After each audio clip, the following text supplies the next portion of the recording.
Welcome back to the Crypto Power Hour. Of course, the number one crypto show on Rumble, powered by our friends over at Solum Global with your host, Lance Migliaccio and George Ballantine, the Crypto Bros.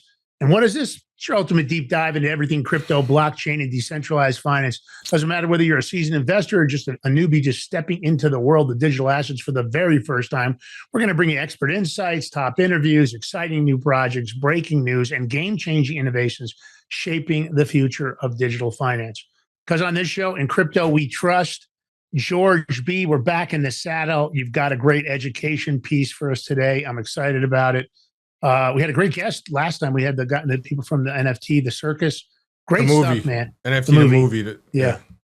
And great. It was a great interview. If you didn't see that, you should check it out. Great peeps. We really enjoyed having them on. How are you, brother? What's going on, George? It's early. It's 7 a.m. crack of dawn, 5 a.m. for me. So what's going on, buddy? It's Friday, man. I don't know. Weekend's coming up. No snow. Weather warmed up somewhat. I mean, it's all right. We're doing all right. Just another day.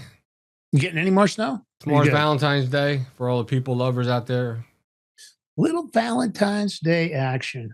Yep. Well, that's always exciting for a lot of people. You got to do something nice but you don't have to worry about that right now, do you, George? No, I am single as they come.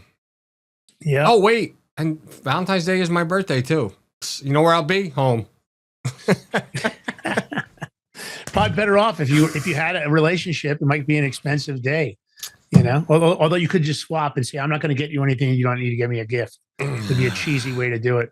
All right. Well, these education pieces, man, we're excited because we've done some research. Gemini says, that's Gemini AI over on Google, says that the Crypto Power Hour, based on views and impressions and exposure, is in the top 3 in the nation. Maybe in the top position, but they claim it's in the top 3. They didn't position us in 1, 2, or 3. But that's big news. And of course, we're excited about that. And that's all because of you guys. So thanks for doing it. While we're on the air, please take the live link, share it far and wide. Tell your peeps they want to learn about crypto. This is the spot. We try to cover everything, and we try to really give you advanced and beginner stuff, and newbies, so that, we don't try to talk over your head. A couple of guys from back east, from around the way, just doing what we're doing here. So George, you got what I think is great. I always love when we go to the fundamentals of what's going on in decentralized finance. And today we're going to cover blockchain fundamentals. Listen, we're live and we're deep diving into the blockchain fundamentals. Grab your notes.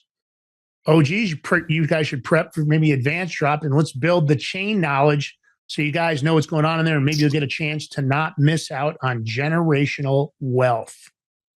Let's go, George. All right. I mean, Lance, always when we talk about fundamentals, you got to take it easy on people, because hopefully there's a lot of people who want to learn about crypto. So, I'll try to simplify things for you. That's the way I like to do it. I like to take my time, go slow, but you may ask, like, what the heck is blockchain? Somebody like, blockchain? They're thinking, what are you on a block? We got a chain going around it or something? Yeah, if I said it, I would probably say, what the hell is a blockchain? Simple definition. Blockchain equals a shared, tamper-proof digital ledger replicated across thousands of computers, which we say are nodes, where entries, or you can say entries, transactions, whatever, they're grouped into blocks, hence the word block, and then they're chained securely using cryptography, hence the word blockchain. Right? Simple, right? Imagine a massive, unbreakable group notebook. Hold on. I'm going to use my laptop as an example. Imagine this puppy right here. MacBook right here. It's unbreakable. Right? You write Alice sends Bob 1 Bitcoin. That's pretty generous of you, Alice. Everyone in this network gets a copy instantly. Hold on, I put my MacBook. I don't want to drop it. That wouldn't be bad, right? Yes, it will be. So everyone gets a copy of it instantly. So to add your entry nodes, they'll check if it's valid. And how do they do that? What do you mean? What do you mean they check? Well, does Alice have the funds? Does she have the Bitcoin to send to Bob? I wish Alice would send George a Bitcoin.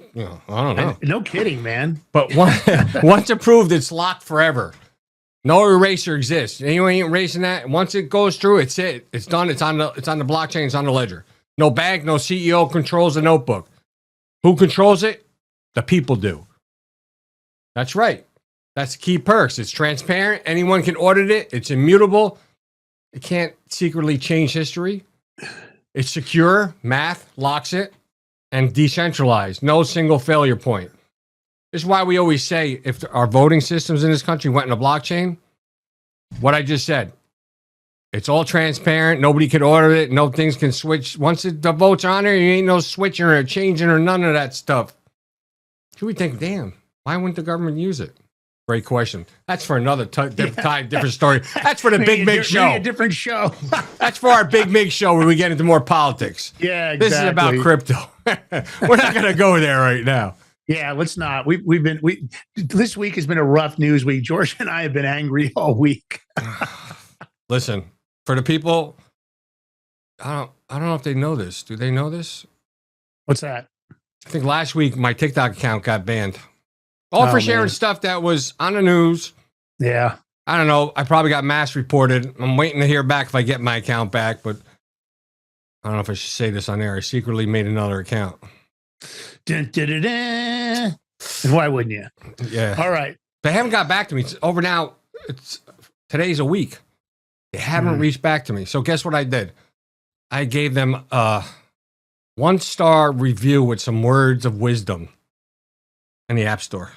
I suggest you do the same because, listen, U.S. company bought it, right? So it should have changed. But anyway, that's another story. Anyway, what? If you look at this, I'm going to put it up so everybody can see, Lance. It's a distributed ledger technology, acronym DLT, solving the double spend problem without a trusted third party.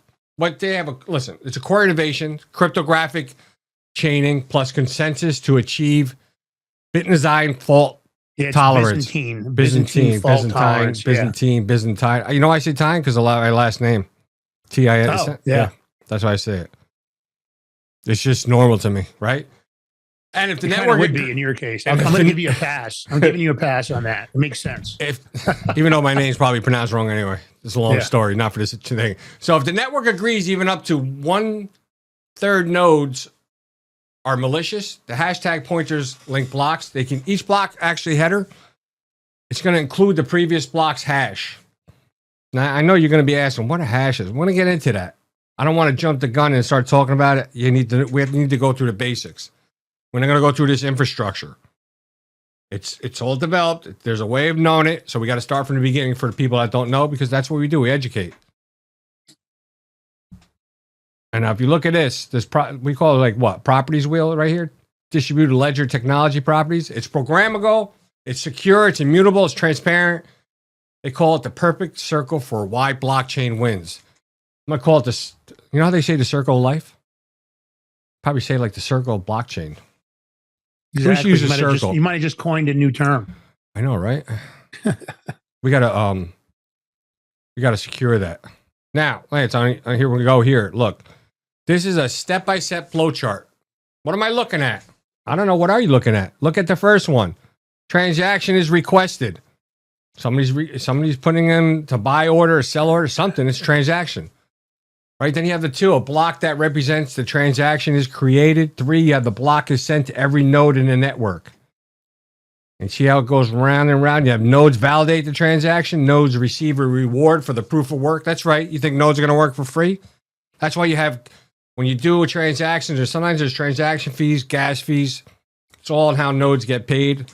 Then the block is added to the existing blockchain. Boom. Number 6, transaction is complete. I mean, you think about it. It might sound a little difficult. Hear about Bitcoin mining, the nodes getting rewarded is the mining that Bitcoiners do or other tokens do. And that's kind of what that reward process is. That's how people earn Bitcoin, as an example, on the Bitcoin blockchain. Is that how it works? Yeah. See how easy that was, everybody? You just do a myth busted? Is that what you just did? Kind of. And at the end of the day, just so everybody knows, the reason decentralized work is that all these nodes have the same information. So let's say theoretically in your own bank in centralized finance, if Wells Fargo's banking system goes down across the nation, that's a problem. because it's not decentralized. It's a centralized system. So at the middle of the system is the Wells Fargo banking. And then you come in through your ATMs and through your computer and you're online using your phone to make a transfer in your banking. That's the problem. In decentralized, all those nodes are scattered and they're redundant. So they basically duplicate the information. So even if half the nodes fail in decentralized finance, it doesn't matter because the other half of nodes could authenticate. That's the idea. It was redundancy because when they built the system, they were trying to figure out a way, to not have any problems like they'd seen in regular banking and SWIFT systems. Sometimes they'll tell you, "Oh, sorry, the international wiring system is down." That doesn't happen on the chain. Interesting. There's a myth though. They say blockchain is just Bitcoin. No, negative. Nope. Mythbuster. It's the tech layer that's powering DeFi, NFT, supply chains, but Bitcoin is not the blockchain. Blockchain would not exist without Bitcoin would not exist without the blockchain. Mm-hmm. But you said a bank can go down. So I just want to add to that, Lance, because sometimes a crypto exchange goes down. Mm-hmm. I think it just happened today, or was it Coinbase or? But they don't lose the data because, again, all the nodes can authenticate. And that's the key to it. That's why they won't lose the data. Even if one of the exchanges goes down, you're still protected as far as the material. And that does not mean if an exchange was hacked. That's a different scenario. Now, I don't mean hacked to take it down. If hacked and a bunch of tokens got stolen. Or if in the case of BitThumb, you just decide to inadvertently, by mistake, give away 40 billion in Bitcoin. That can happen. They got most of it back. I don't think they got all of it back. There's still millions of dollars worth missing. I think the number's larger than they've admitted, but we'll see what happens. You guys would have seen that in the news. All right, let's talk about decentralization. And we like to call it here on this show, power to the people. You can power to people.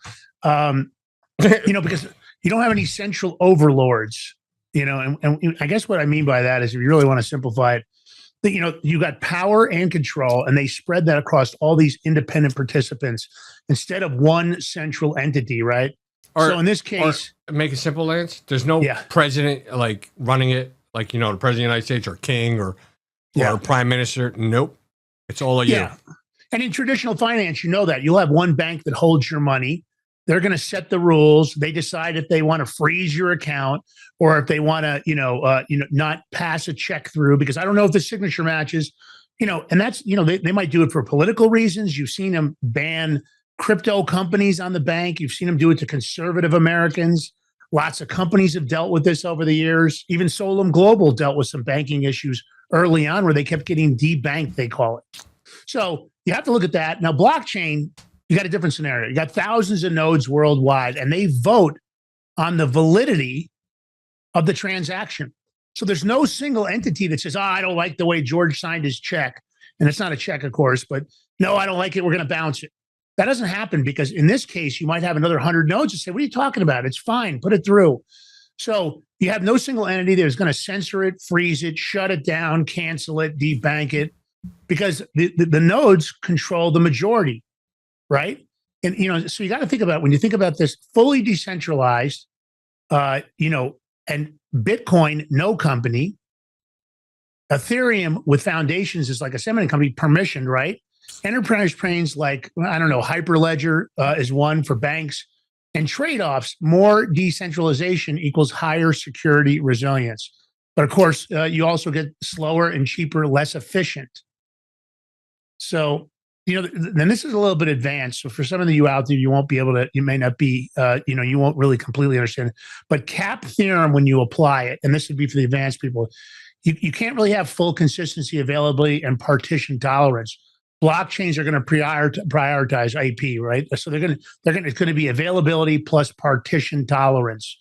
So over strict consistency. So, and the key at your eventual via longest chain, 51% attacks possible, but economic deterrent cost is always greater than the reward in that case. So it's hard to do it. To really attack the full chain, it would be extremely costly. And could you even pull it off? It's unlikely. So, traditional finance and DeFi bridges, those are always going to be via tokenized assets. And then you've got regulations like the Genius Act for stable coins, which are definitely going to boost confidence. There's no doubt. And they won't kill the decentralization. Now, that being said, I don't know what the position is going to be of the Federal Reserve Bank. So let me explain cap. We're just theorem. waiting for the Clarity Act to pass. Yeah, that's for sure. So let me explain cap theorem. This is a rule they use for spreading out networks like blockchain. You can only pick two of these three rules. So you get consistency, which in simplified terms means everybody sees the exact same info instantly. You can get availability with it. The system is always up and responds fast. Or you can get the third, partition tolerance. It keeps working even if internet connections drop or lag. But you can never get all three. You normally only get two of those. Interesting that you have to look at it from that. And that's the idea of cap theorem. So the blockchains will use they'll kind of like choose, let's say they choose A plus P. So they're going to pick availability and tolerance. So they're going to give up instant sync. Instead, things line up eventually. You wait a minute for the blocks, the longest chain to win. That's why your transaction might say pending for a bit, but the network stays online and it's unstoppable. So a 51% attack, which means bad guys are trying to control over half the power, could cause trouble, but it costs way too much money or coins.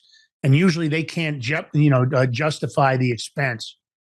So I think the key is, and George loves the Genius Act, so I'll let him go from there and talk about that. The Genius Act.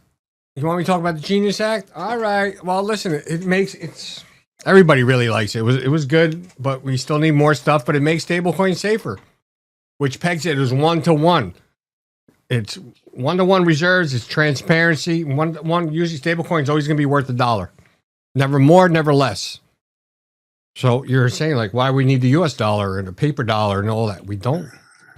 Just have stable coins. You know, Lance, I just thought of something. I wonder if they ever... I shouldn't say it on air because it might take it a good idea, but I'm going to say Whoa. it. You know how we have like a dollar... question. You know, we have $1 bill, $5 bill, $20 bill, $100.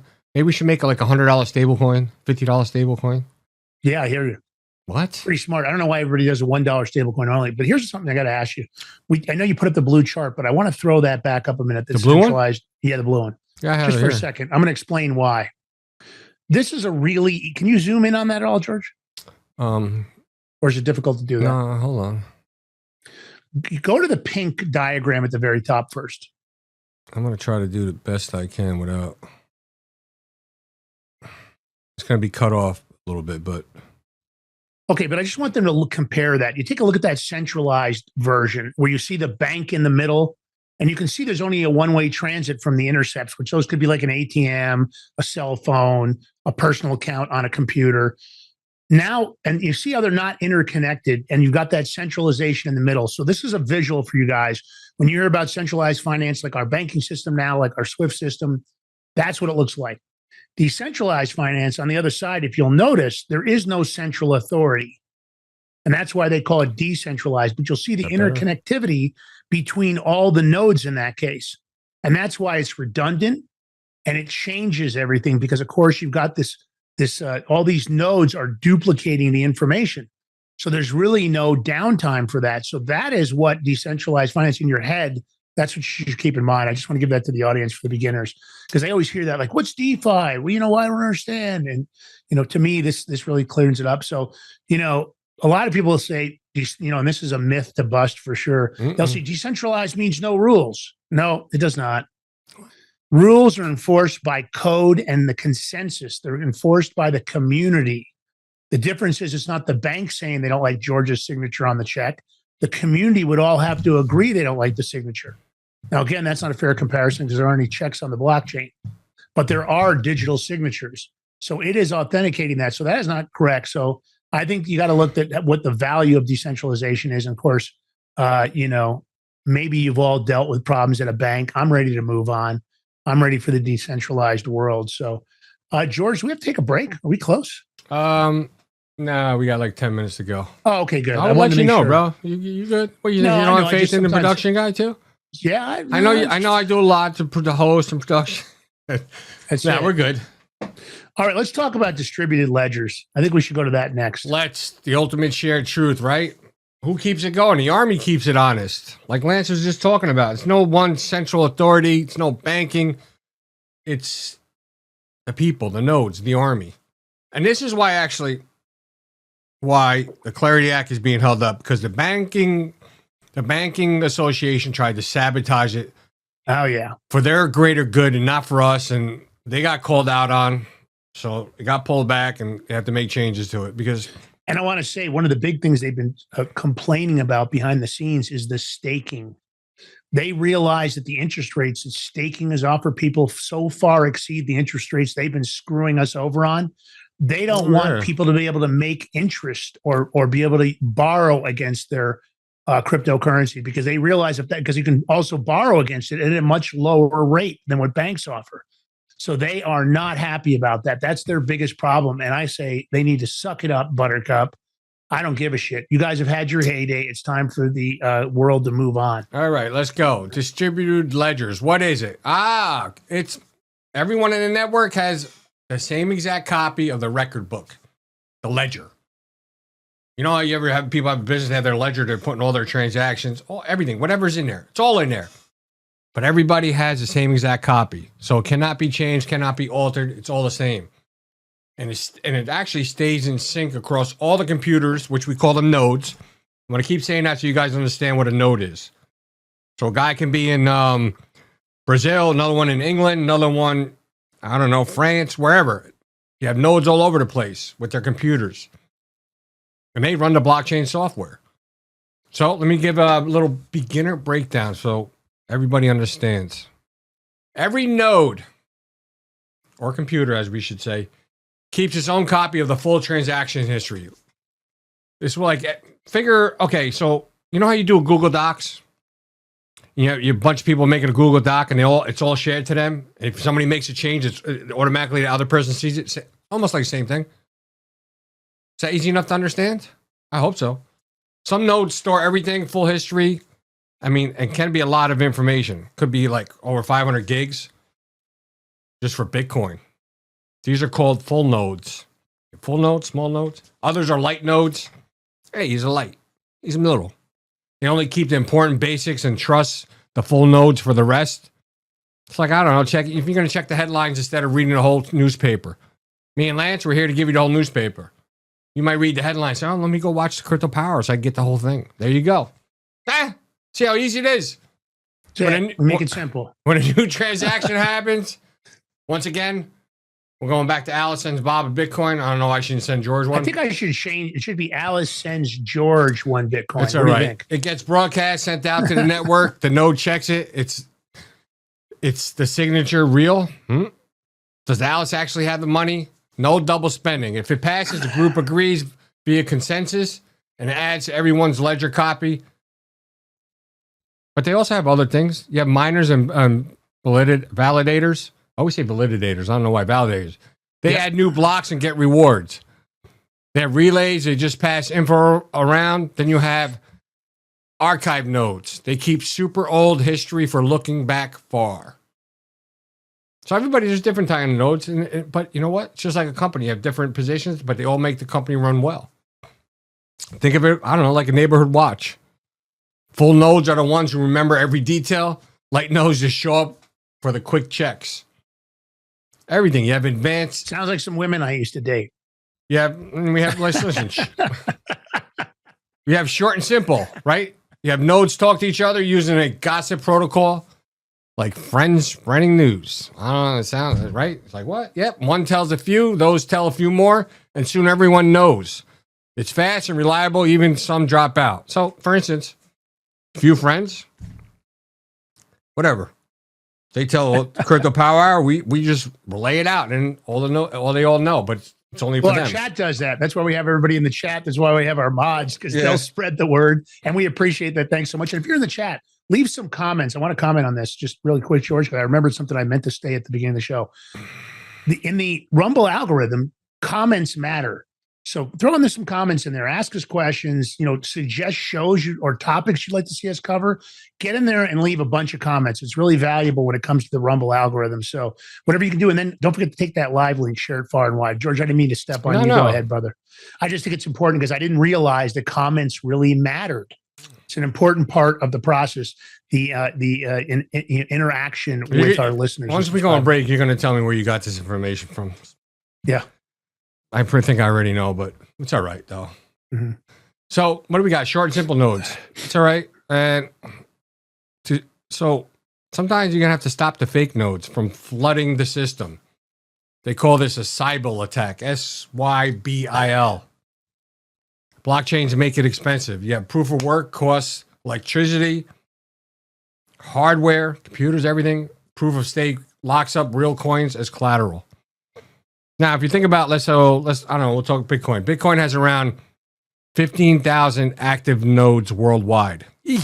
Ethereum runs smoother and uses less power since the 2022 merge. You know, Lance? Mm-hmm.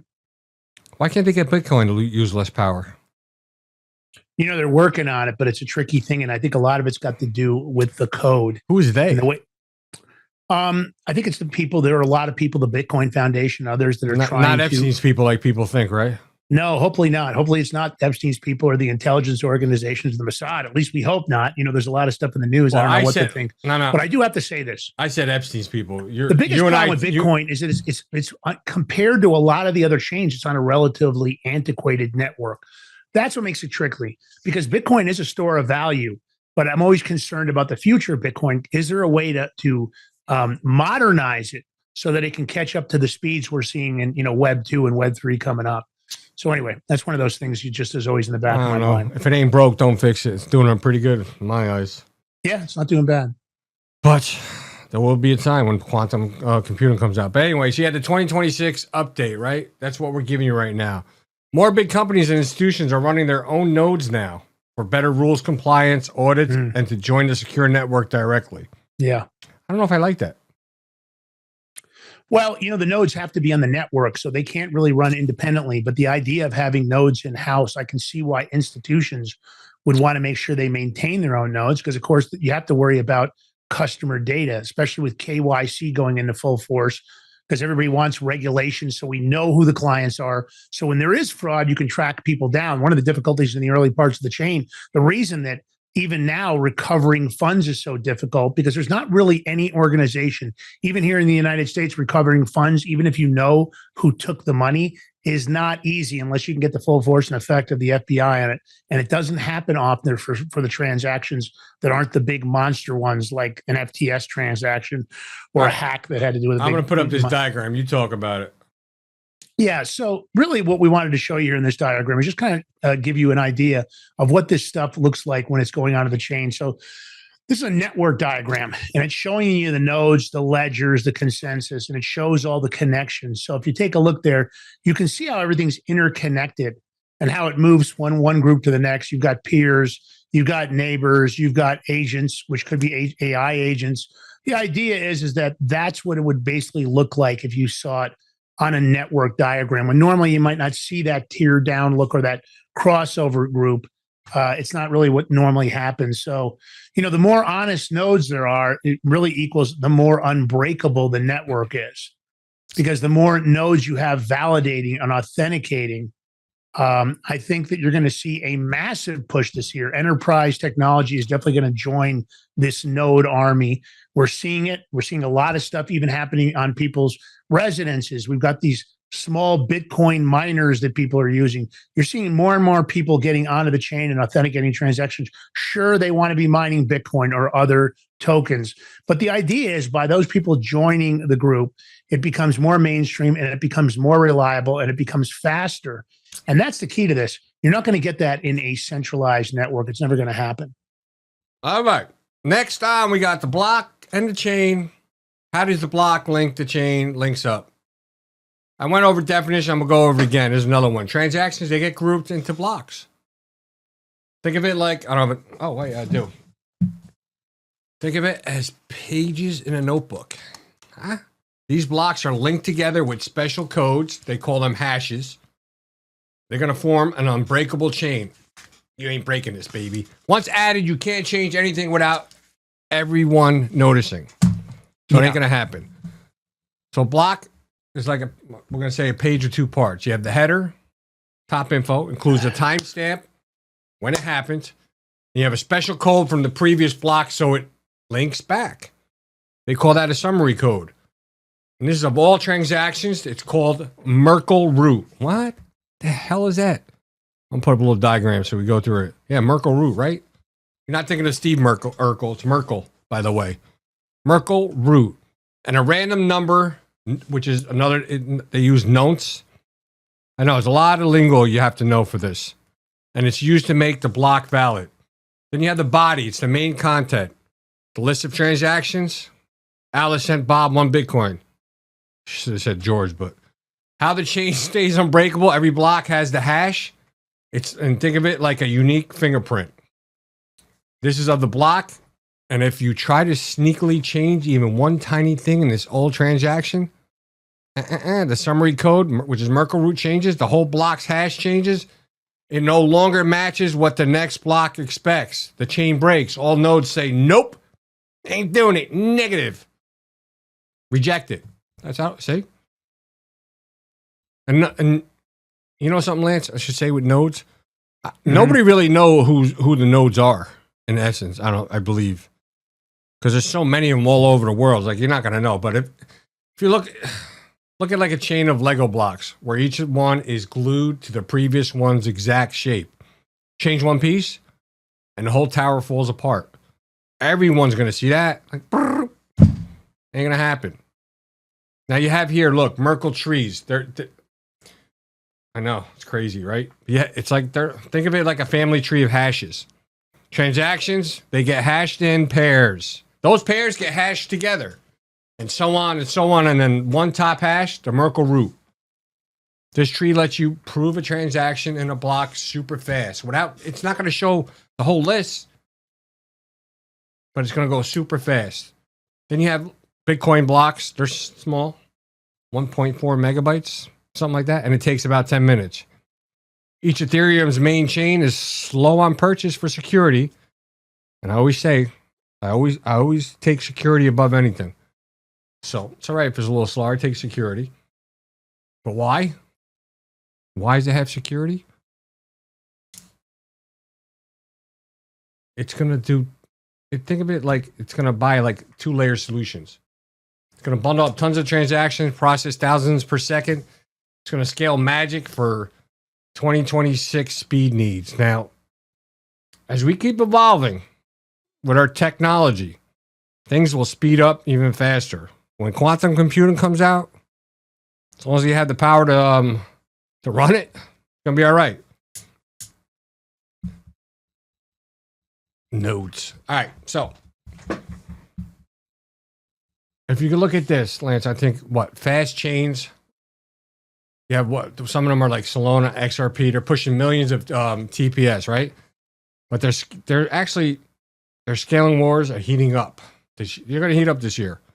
XRP is making big moves. Solana's coming along. I think my personal opinion from what we see, what XRP is doing, Ripple, I mean, they're going to be taking off. It's just one thing out of another. And what are you going to have? Crypto magic. You have hashes, keys, signatures. We have it all. What blockchain is going to use? Clever metrics to keep things safe. What is hashing? It equals turning any info into a unique digital fingerprint. Then you have public and private keys. Think of it like a mailbox address, which is public. And then your secret key, which is private. And what's that going to do? It proves it's really you.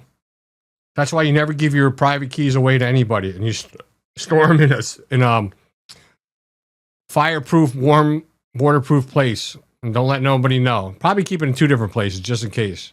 Because if you lose those private keys, you're done up. You're going to lose your money. Yeah, it's ugly. And people have done it. Don't think it doesn't happen. Because, of course, it's not like you're going to call the company and get those back. A lot of people think they're just like passwords. Not going to happen. And they are not like passwords. Nope. I mean, I know it's going to be evolving. I think a lot of it's going to be biometrics and stuff eventually. And those private keys are probably going to end up going away, I think. Should be, because you can have multiple wallets. And I mean, you have 12 words, or sometimes even more. I don't know, 16 word configurations for your private keys. I mean, it's crazy. But yeah, that's what it is right now. If you want something that's new, innovative, safe, and secure, you're going to do it. Or you want the little password. And we know with private keys, if you forget, you only get so many chances. You know when you have a phone, and if you try to put your code in, like after 10 times it locks, it's done up. I don't think you can get in it anymore. Well, same thing with your wallet. If you have like 10 chances, and after that, sayonara, it's gone, Lance. All that money's gone. It's brutal, isn't it? Now, Lance, I'm going to say we could take a break and we just go burn right through this. I say burn right through it. What do you Up think? to you. Whatever you want to do, buddy. I'm on board with you. Whatever you want to do. Rock and roll. All right. Let's go. So we got, let me see. We're back to hashing. It was like, what is hashing? It's a magic blender for data. Think of it like that. Puts any message or file, even say hello. It spits out any fixed length string of letters, numbers, which make it like a certain character code. You change one tiny letter, the whole code changes completely, like a totally different fingerprint. And it's used everywhere to link blocks, check data, hasn't been tampered with, everything. Now you have different look, public and private keys. I just told you that. Your public key equals your wallet address. You share in the world, so Alice can send George 1 Bitcoin. I have to give her my address, right? It's public address. You can share that. No big deal. You know something, Lance? I want to say something. I've been dying to say this. Yeah. You know the Savannah Guthrie's mother that's missing? Yeah. And they gave the ransom notes. They wanted Bitcoin. And they gave an address to send it to. What if it's somebody just took somebody else's public address and put it on there? What if it's all of a diversion? Can you imagine? I was like thinking about, damn, imagine all of a sudden you get a call from the FBI because some idiot saw your public address and put it on a ransom letter just to throw off the. I want to tell you something. It's an awful thing, but they could easily do that. Wow, I know, you know, it's absolutely, George. As much as I hate to say it, it's absolutely one of those things that you have to question. Right? I mean, you might get a knock on your door. You might have to go through the steps with the feds, but you didn't do it, so you're good. But it'd just be a big hassle. I don't know. I had to say, I've been dying to say that, Lance. So listen, it's awful. I mean, there is that kind of stuff that could happen. I don't know what the motivation would be, but at the end of the day, you have to look at it from that perspective that, you know, would people do this kind? Listen, I'm even surprised about that whole kidnapping. For the audience, it's an awful thing. Yeah. I can't imagine if I was in that position, you know? All right, so you have your private key. This is your super secret password. You keep it hidden. You don't give it to anyone. This way, nobody controls your funds. It's all for you. What's the magic? One private key creates the public key, but you can't go backward. Can't guess the private from the public. Then you have your signatures, which is proving ownership without giving away the secret. You sign a transaction with your private key like a handwritten signature. Anyone can use a public key to verify. Yep, this came from the real owner. It came from Lance. No, fake. Well, no one sees your private key. It's super secure. Now, I know we went through hashes short and simple, but, you know, good hashes are tough to crack. They're collision resistant. Almost impossible for two different inputs to make the same fingerprint. And it's pre-image resistant. Can't reverse engineer the original data from the hash. You know why we keep saying for elections? Just while we're talking, just think elections too. Yeah, Bitcoin and Ethereum use ECDSA, which is a fast, secure signing method. This is on a special curve called, I don't even know what it is. It's SECP 256K1. That's the math behind most wallets today. What's the hot trend this year? Zero knowledge proofs. Another word is they call it ZK snarks or starks. I don't know where they come up with these words or acronyms. It lets you prove something is true. I don't know. I have enough funds, whatever, without showing the details. This boosts privacy and scaling, which is very important.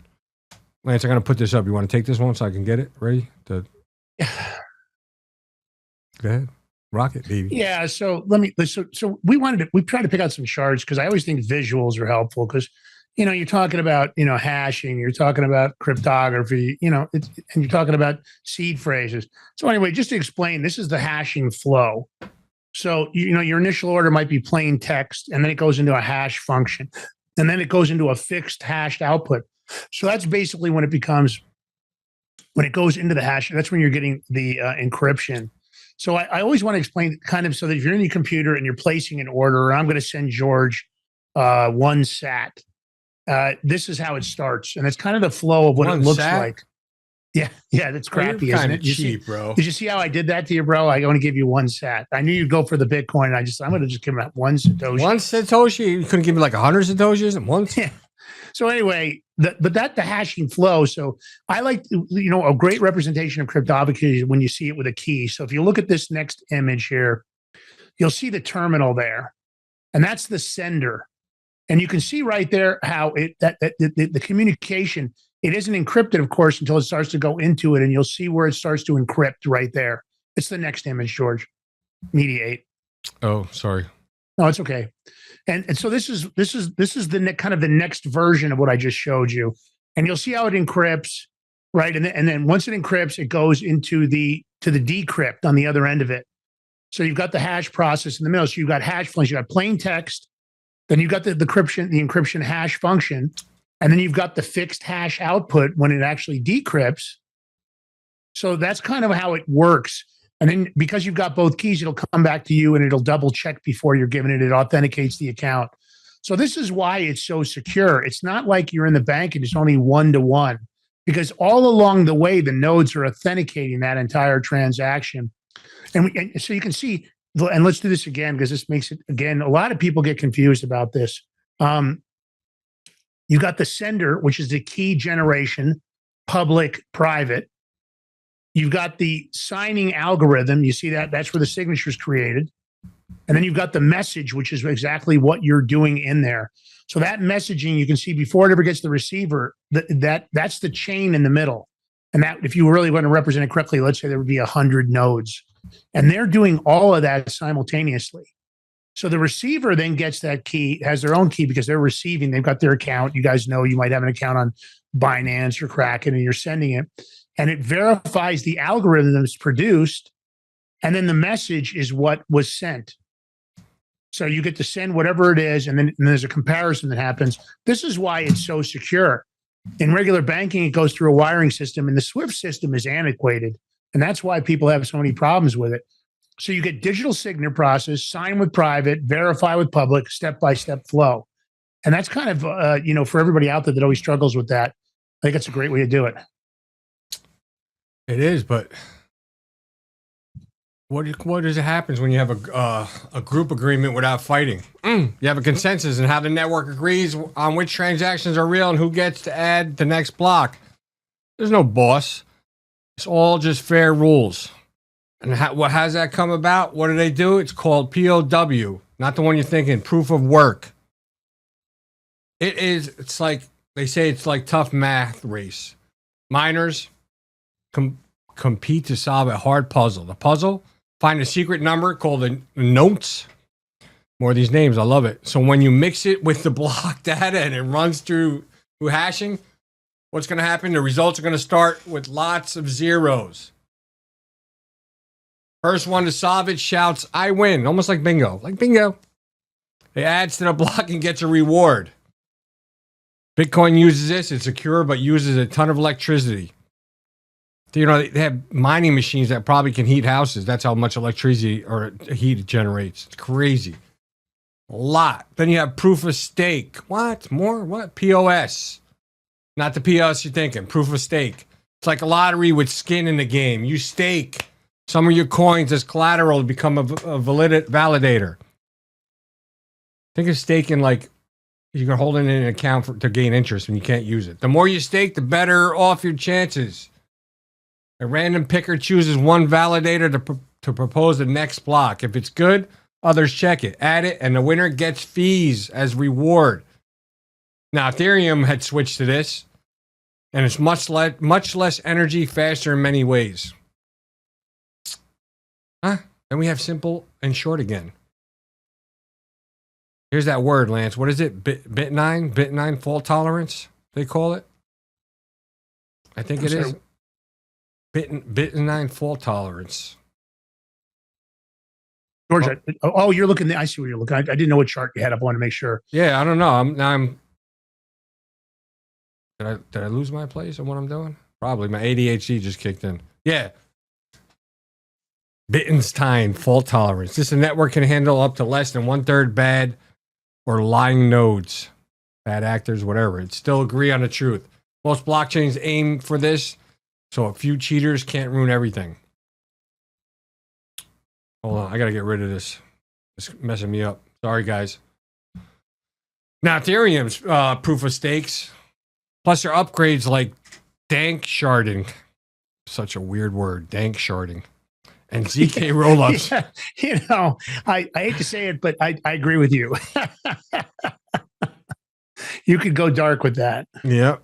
ZK roll. It's gonna let you handle way more transactions, which will make it super fast without slowing it down. Now, if somebody can solve free energy or something, you'd be probably better off. Oh, imagine that. Then you have power hour delivery tip. Power hour. Almost like crypto power hour. I'm trying to find where I'm at. Oh, here we go. I know. See, I messed up. That's all right. More things. You have FAM, FAM. Then you have proof of works. It's like miners racing to crack a super hard safe code. Winners at the block, they get paid. It buzzes power. Once again, proof of stakes is like a lottery. Stake your coins, get picked randomly. Bigger stakes equals bigger odds. And don't listen. You're not gonna if you try to stake something and you don't get, you're not gonna lose. Just understand this. You're not losing. Nobody's gonna lose their money on this. So add the block, earn fees, no massive electricity bill. And that's why Ethereum is doing good with this. They call it the ZK magic for speed. 2026, you're gonna see some bigger things going. They say the energy fights are done. We'll see about that. POS wins for being fast, cheap, and green. Who's staking yet? Lance, raise your hand because you're staking with me. Okay, I'm in. Well, you know you're in. Proof of work versus proof of stake. Here's a side-by-side graphic we got. You got miners digging versus staking safe. What do you want to do? You want to dig or you want to stake? I'd rather stake. I don't want to dig. Do you?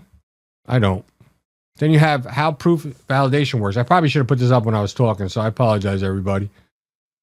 Mining rewards versus fees. 51% attack visuals. Great for myth busted. A lot of myths out there. We bust them. We're like the crypto myth busters. Oh, Lance, we should coin that too. What do you think? I think it's great. I like it. There's another one little graphic for you guys. This is proof of stake work step by step. Stake. Then random select, propose block, verify, reward, flow chart. There you go. Money. Everybody's going to make money. So, I mean, listen. It's a lot to take in. That's why we do it this way, because you can go back to this episode, slow it down, take notes, screenshots, whatever. Or you can probably download the thing, this video, and go over it. And you learn. Only way to learn is if by understanding it. If you can't, send us an email at info@thebigmig.com. If you need something to understand, you want to know a topic, something, just email us. We got you. So, Lance, you know, we get asked, why is this system so damn secure? Yeah, I mean, look, you have to look at the big picture, right? At the end of the day, it's a really sophisticated system. This isn't something they just made up. So it's because it's really immutable. And I think for everybody here, we're going to call this immutable 101. So let's break this down. So once you get a block and it's added and the chain moves on, you can't really change history because that block is redundant. It goes across all the nodes. So really, in plain English, there really isn't any way to fake or rewrite an old transaction. So you can't all of a sudden say, "Oh, I never sent George those Satoshis." You can't say, "Oh, I'm going to steal coins" by saying, "I never sent that," because a bad actor would have to start from that old block. They'd have to redo all the work, which has all those proof of work puzzles that are being solved, all those proof of stake validations for every block since then. And you'd have to do it. Now, could it be possible in the future with quantum computing? I don't know. Maybe. I'm not smart enough to do it. Maybe there's somebody out there. But you'd have to do it faster than all the honest nodes and all the computers combined. which is damn near impossible right now. So you would need to control, to do this, you'd need to control more than 51% of all the network's total power. That means all the hash rate for all the proof of work. So you'd have to have 51% of all the nodes doing all the processing. Or you'd have to have stake coins for proof of stake, which they would take those coins. So we're talking about potentially that it's going to cost billions of dollars in equipment. You're going to have to pay for the electricity. You're going to have to pay for it with locked up crypto, way more than you'd probably ever be able to steal. So the honest chain, the real one built by everyone else, keeps growing longer and faster as this is going on. So you'd have to like put it at an accelerated rate. So the network's always going to follow the longest chain, the proof of work, or the one with the most stake. So when it comes to the proof of stake, so the fake chain is going to lose automatically. It's like trying to rewrite, I don't know, the ending of a popular group story after everyone's already read 100 more pages than you have. So you'd have to rewrite those 100 pages faster than the whole group is now writing, not only the 100 pages they wrote, now they're writing new pages. It's almost impossible unless you had some incredible amount of massive resources. And you would have to invest, I don't even know, hundreds of billions of dollars probably to pull this off. So, the game theory is going to keep it honest. You got miners, validators, and they're making more money by playing fair. They're getting this steady reward, whether they're getting paid in coins or they're getting paid in fees. So why would they risk the attack, which would probably lose money anyway? So there are attack types. There's a thing called a reorgs, which is a short chain reorganization. It's like a temporary fork where a longer chain overtakes. There's another thing called a MEV. And again, these aren't very successful, but it's a minor maximal extractable value. So it's kind of a sneaky way to reorder transactions for extra profit. You're trying to basically front run the trades of the transactions. But there are checkpoints, the defenses they use. There's a thing called a checkpoint. That's a hard coded safe point in the code. So you can't really rewrite far too back, right? And then you've got longer confirmation waits, wait for 6+ blocks before trusting a transaction, which is almost impossible to reverse it. So they'll wait till it's been authenticated. You've got the 6 additional blocks. And to try to rewrite that, you're already moving at a speed that's already going to cause a major problem. So I don't think there's going to be at this point any successful large scale 51% attack. It's never happened on Bitcoin or Ethereum mainnet, never. The economics make it too expensive and pointless. So look, changing block history, it's going to be like trying to cheat a never-ending race. You need more than half the runners on your side. It's going to cost billions just to try, and the honest players are going to win because the real chain just keeps growing the fastest. So cheat and you're going to lose money. Play fair and you get paid, and that's the community motto. That's the way they operate. So Bitcoin and Ethereum, they're untouched at scale. That's why we call it immutable, that it's locked forever. So I think in this case, you kind of have to just realize that it's a much safer way to do transactions than regular banking is. All right, Lance, I want to get to this last segment because we're going to be running out of time. Yep. And remember, last part of this is your smart contracts and what's beyond it.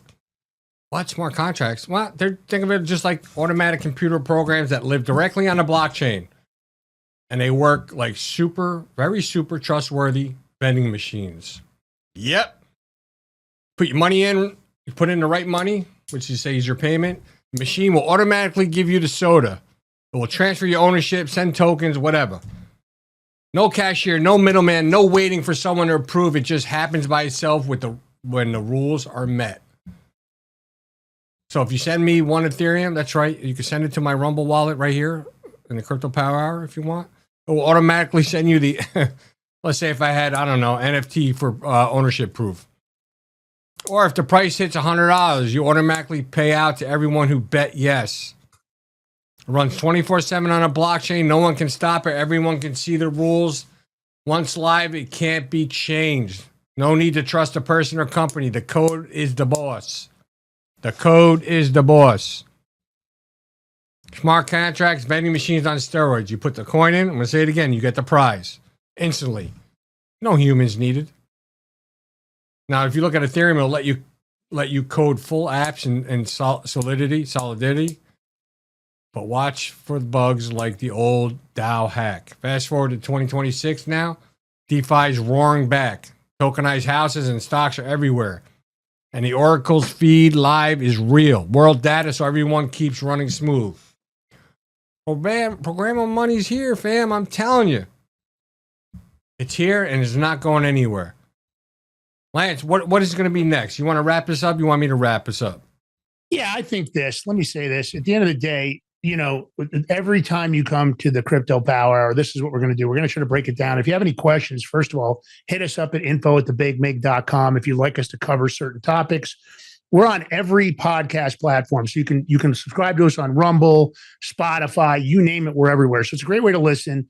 Hopefully we're helping you get to the bottom of all this. And really, we're going from zero to hero here. Blockchain, it definitely started as a shared, unbreakable notebook. And, this distributed ledger, it spread the power to people. We love that. It locked in security with math and really crypto and consensus. So I think it turned, programmable money into smart contracts. And that's why it's the future.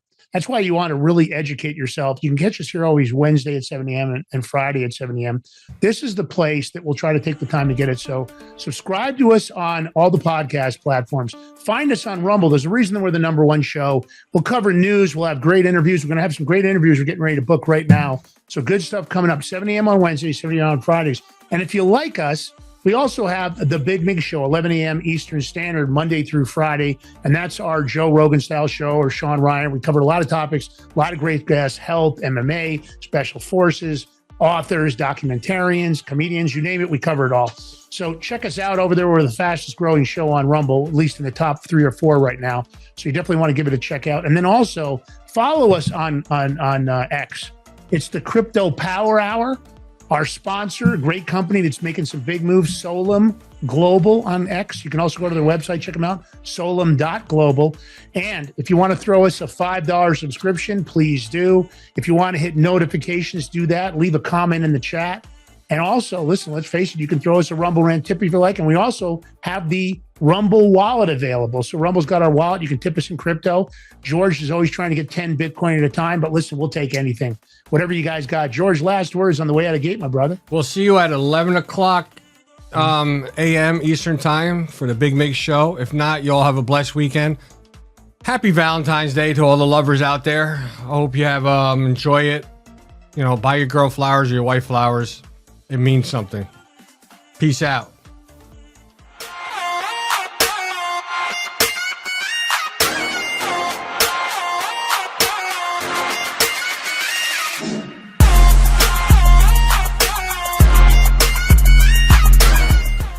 Are you ready to stand up for your community and support your local sheriff? Join the Constitutional Sheriffs and Peace Officers Association and become a vital member of the Sheriff's Citizens Posse. At CSPOA.org, we empower citizens like you through weekly webinars, arming you with the knowledge to back your constitutional county sheriff.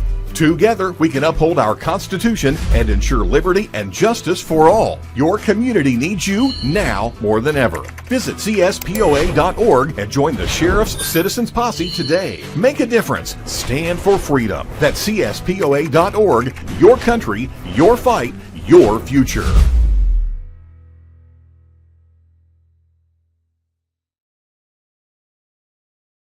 What if you could predict your financial future? And what if you could trade on it? Introducing Block Trust IRA, the future in your hands. An astonishing 88,000 millionaires were created last year from the Bitcoin boom, and you could be next. Block Trust IRA is the only crypto management firm powered by AI-driven strategies, ranked #1 in the world by Bitcoin Magazine. The Block Trust IRA platform is built for everyone, from first-time buyers to seasoned investors. Predictive AI technology that was once only reserved for insiders and elites is now available to you. It's time to leave the old buy and hold strategies behind.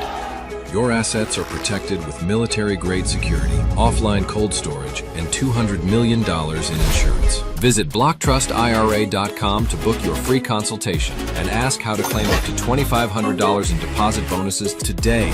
Bitcoin changed the game. AI changes the strategy. Hi folks, I'm here today to introduce you to the Prepper Bar from PrepperBar.com, the most unique precious metals product we have seen in a long time. These 62-gram bars are perforated and easily broken down into your choice of 3 different sizes to fit a multitude of needs. Whether it be from asset protection from inflation, economic turmoil, or its unique utility for barter and trade, the Prepper Bar makes a perfect gift for all the precious metal lovers out there. Exclusively made here in the USA and selling out fast. Available in both gold and silver, these slim Prepper Bars fit neatly in your wallet, and their utility enables use in any situation. Forged through rigorous training and honed by the finest instructors on Earth, these K9 units serve beside our nation's warriors as they fight to preserve what we cherish. When these warriors complete their duty, the Warrior Dog Foundation provides them with a home deserving of the service they've given us all. At our state-of-the-art kennels, they receive rehabilitation and care suitable for heroes, because that's what they are. Be a part of giving them a future today. Visit warriordogfoundation.org